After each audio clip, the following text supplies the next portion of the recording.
क्या यूजीसी ने मोदी और अमित शाह में दूरी पैदा कर दी है? तो हाँ, पूरी घटना से मैं आपको रूबरू कराऊँगा कि नरेंद्र मोदी और अमित शाह में लगभग-लगभग दूरियाँ पैदा हो गई है और इसका सबसे बड़ा कारण है यूजीसी, यूनिवर्सिटी ग्रांट कमीशन। जब से लागू हुआ है, तब से और इसके बाद जिस तरह से स्वर्ण आंदोलन हुआ, जो स्वर्ण कोर वोटर थे नरेंद्र मोदी के, जिस स्वर्णों ने नरेंद्र मोदी को पीएम पद तक पहुँचाया, जिस जनरल जाति के लोगों ने नरेंद्र मोदी को पीएम तक पहुँचाया, द्रौपदी मुर्मू को राष्ट्रपति तक पहुँचाया, अमित शाह जैसे तड़ी पार जिसको कहा जाता था पहले, तड़ी पार को जो है, वो गृह मंत्री के पद तक पहुँचा दिया। इसके बाद उसने उस स्वर्ण के पीठ पर जो छुरा मारा है, शायद अब वो छुरा जो है नरेंद्र मोदी के लिए घातक बन गया है। अगर आप पीठ पीछे किसी की भी धोखा देते हैं किसी को, तो धोखे का अंत बुरा होता है। इसलिए आपने संसद में देखा बजट सत्र के दौरान, जबकि बजट सत्र के दौरान अमित शाह, नरेंद्र मोदी और निर्मला सीतारमण एक साथ जब रहती थी, लेकिन इस बार का जो बजट हुआ, उस बजट में अमित शाह गायब दिखते हैं। उस बजट सत्र के दौरान अमित शाह किसी दूसरे स्टेट की मीटिंग में नज़र आते हैं, दूसरे स्टेट में भाषण देते नज़र आते हैं। जबकि कोई भी बजट होता था, तो वहाँ पर अमित शाह की उपस्थिति ज़रूर रहती थी। इसके बाद जो होता है कि चाहे वो संसद में बोलने का मौका हो, चाहे वो किसी चीज़ पर बड़ी मीटिंग हो, उसमें अमित शाह लगभग-लगभग जो है नदारद नज़र आते हैं। जब पुतिन आते हैं, रूस के राष्ट्रपति पुतिन आते हैं, तो भी अमित शाह नज़र नहीं आते हैं। इसके बाद जब इंडिया में दिल्ली में एआई समिट होता है, उसमें भी अमित शाह मोदी के साथ नज़र नहीं आते हैं। इससे लोग कयास लगा रहे हैं, बहुत बड़े-बड़े चैनल वाले दीपक शर्मा से लेकर सभी लोग न्यूज़ पर चैनलों पर अपने-अपने चला रहे हैं कि नरेंद्र मोदी और अमित शाह के बीच यूजीसी ने दूरी पैदा कर दी है। और इसके बीच अमित शाह खुद प्रधानमंत्री बनने के लिए नरेंद्र मोदी को ही दूर करने की फिराक में लग गए। जिस बात का नरेंद्र मोदी को एहसास नहीं था, सोच भी नहीं सकते थे कि मेरे साथ भी ऐसा हो सकता है। इसलिए कि ऐसा इसलिए हो सकता है कि 2029 का जो चुनाव होगा, उसमें कोई नया चेहरा प्रधानमंत्री बन सकता है या फिर मोदी के नाम पर ही दाँव लगेगा। इसलिए कि मोदी की उम्र जो है 75 पार कर चुकी है और बीजेपी ने एक नियम बनाया है कि 75 के पार लोग ना सांसद लड़ेंगे, ना मंत्री बनेंगे। तो मोदी की उम्र सब जो है 75 के पार हो चुकी है। तो मोदी के बाद हो सकता है कि योगी को प्रधानमंत्री बनाया जाए। अमित शाह खुद प्रधानमंत्री बनने के फिराक में हैं। नितिन गडकरी हैं, हेमंता बिश्व शर्मा हैं, बहुत सारे लोग हैं। इसके बाद मध्य प्रदेश के मुख्यमंत्री जो है, वो भी हैं चौहान जी, शिवराज सिंह चौहान। तो सभी लोगों का नंबर है, लेकिन अब कौन किसको प्रधानमंत्री बनेगा, ये तो आने वाला समय बताएगा या फिर नरेंद्र मोदी ही रहेंगे प्रधानमंत्री। उस सीमा को तोड़ा जाएगा जो 75 वर्ष की आयु के लिए तक घोषित की गई है। अब ये दूरी क्यों बनी? ये दूरी सिर्फ़ इसलिए बनी कि यूजीसी जो कानून आया, वो कानून ने मोदी और अमित शाह के बीच दूरी पैदा कर दी। अब मोदी के साथ राजनाथ सिंह नज़र आते हैं। पहले तो राजनाथ सिंह साइड हो गए थे, नितिन गडकरी साइड हो गए थे, योगी को भी धीरे-धीरे साइड कर दिया जाता है। लेकिन जब एआई समिट होता है, तो मोदी और योगी साथ नज़र आते हैं और जब मोदी जी आते हैं यूपी में, तो कहते हैं कि नहीं, 2027 का जो भी चुनाव होने वाला है, उसमें भी योगी ही सीएम बनेंगे। मतलब मोदी-योगी में दूरी नहीं है, अब दूरी अमित शाह से हो गई है। इसलिए कि अमित शाह अपना ट्रिक ट्रिक लगाते हैं, अपना अतिक्रम करते हैं और यूजीसी का जो कानून आता है, जो अमित शाह गृह मंत्री हैं, तो अमित शाह का भी देख-रेख में होता है भई। पहले इस पर विचार करना चाहिए था, जिस अफ़सरों को, जिस नेताओं को आपने उसमें शामिल किया, वो नेता जो है, अगर आपके साथ खड़े नहीं हुए, यूजीसी पर कोई विचार नहीं किया, बिना सोचे-समझे यूजीसी गाइडलाइंस को, नई गाइडलाइंस को 2026 को जारी कर दिया, जिसके बाद देश में बवाल मचा। अब देश में स्वर्णों की नाराज़गी सामने आ गई, जो है मोदी का कोर वोटर है, जो हिंदुत्व का कोर वोटर है।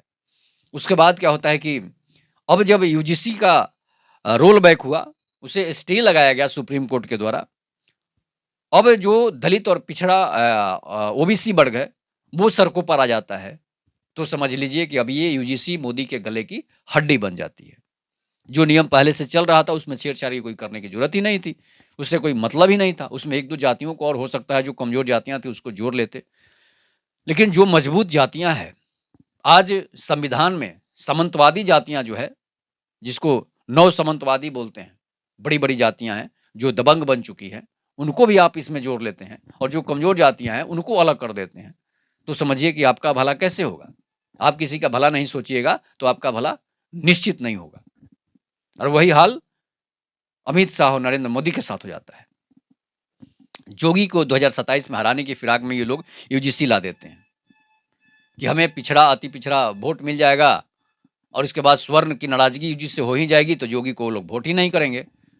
लेकिन जब स्वर्ण स्वर्ण सड़क पर आते हैं, जनरल जाति के लोग जब सड़क पर आते हैं, तो वो कहते हैं कि जोगी तुझसे बैर नहीं, मोदी तेरी खैर नहीं। जोगी तुझसे बैर नहीं, अमित शाह तेरी खैर नहीं। और सारा का सारा आरोप जो है, मोदी और अमित शाह पर नहीं लगता है यूजीसी का। सारा का सारा आरोप धर्मेंद्र प्रधान पर लगा दिया जाता है। और धर्मेंद्र प्रधान पर आरोप लगा दिया जाता है कि उसने यूजीसी को लाया है।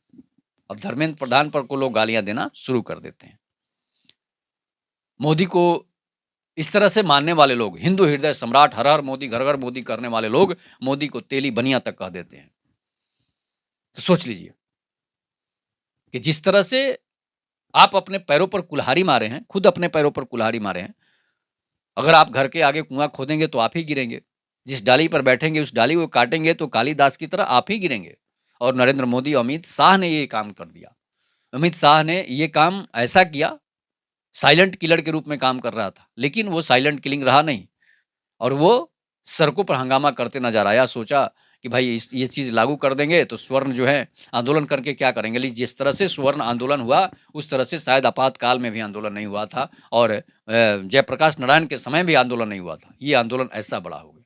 इसमें सारे मीडिया चैनल से लेकर इसके बाद सारे न्यायाधीश तक गुस्से में आ गए कि आप किसी पर आरोप लगाकर उसे फंसा देंगे और अगला फंसाने वाले को कोई सजा नहीं होगा।